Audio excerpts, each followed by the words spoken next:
नमस्कार, आप देख रहे हैं भारत 24/7 और मैं सलोनी शिवा। सोचिए आप हजारों फीट की ऊंचाई पर विमान में सफर कर रहे हो और उस वक्त आपका पायलट झपकी ले रहा हो। सुनकर डर लगता है ना?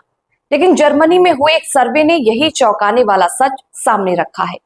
दरअसल जर्मन पायलट यूनियन वेरिनिगंग कॉकपिट ने हाल ही में 900 से ज्यादा पायलटों पर एक सर्वे किया। इनमें से 93% पायलटों ने माना कि उन्होंने पिछले कुछ महीनों में उड़ान के दौरान झपकी ली है। यूनियन ने इसे एक चिंताजनक हकीकत बताया। अब सवाल उठता है कि क्या पायलट उड़ान के दौरान सो सकते हैं? जवाब है हाँ भी और नहीं भी। अमेरिका जैसे देशों में यह पूरी तरह से बैन है। वहां नियम इतने सख्त हैं कि पायलट कॉकपिट में आंख भी बंद नहीं कर सकते। वहीं यूरोप और कुछ दूसरे देशों में कंट्रोल्ड रेस्ट की सुविधा है, यानी पायलट थोड़ी देर के लिए नियंत्रित नींद ले सकते हैं। अब आप सोच रहे होंगे कि कंट्रोल्ड रेस्ट कैसे काम करता है।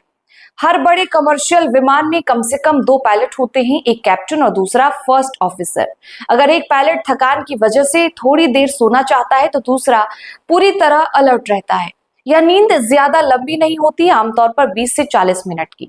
इस दौरान एयर ट्रैफिक कंट्रोल को भी सूचना दे दी जाती है। लंबी दूरी की उड़ानों में तो खास इंतजाम होते हैं। कई इंटरनेशनल फ्लाइट्स में 3 से 4 पायलट रहते हैं। जब 2 पायलट विमान संभाल रहे होते हैं तो बाकी पायलट रेस्ट केबिन में आराम करते हैं।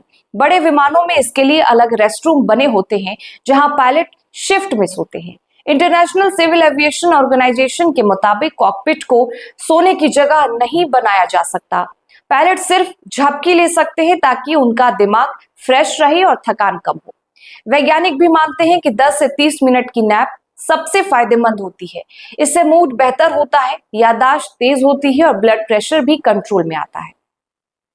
यानी सफर के दौरान अगर पायलट झपकी ले रहा है तो डरने की जरूरत नहीं है, बल्कि यह सुरक्षा के लिए जरूरी है, क्योंकि थका हुआ पायलट विमान उड़ाने से ज्यादा खतरनाक हो सकता है।